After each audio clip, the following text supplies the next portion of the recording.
All Things Must Pass. Story written and read by Maskell.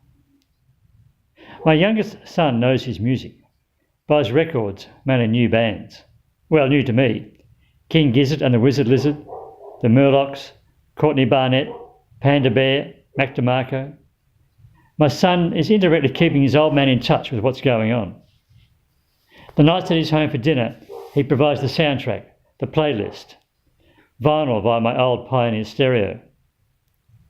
Reuben has ears for the past too. The Beatles' White Album, he said one night.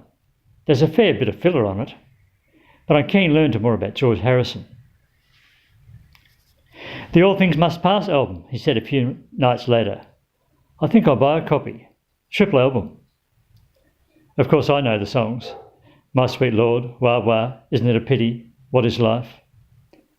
I wonder what to say. As much as I can remember, my oldest brother had All Things Must Pass in his record collection. My brother died young, not even 21. All Things Must Pass.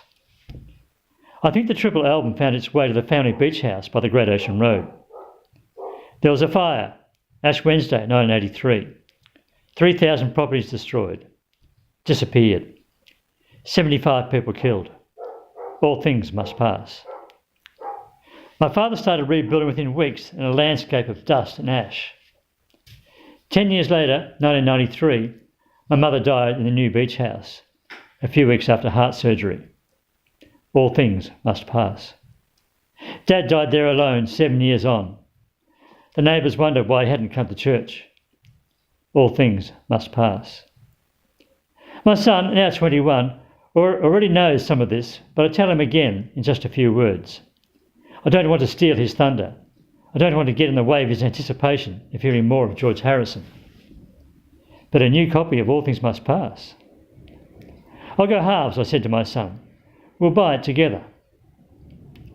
A few months ago, Reuben came home with a second-hand copy of the triple album, bought at a record shop in Fitzroy. I offered to pay my half. Reuben declined. All things must pass. From brother to brother, from father to son, from son to father.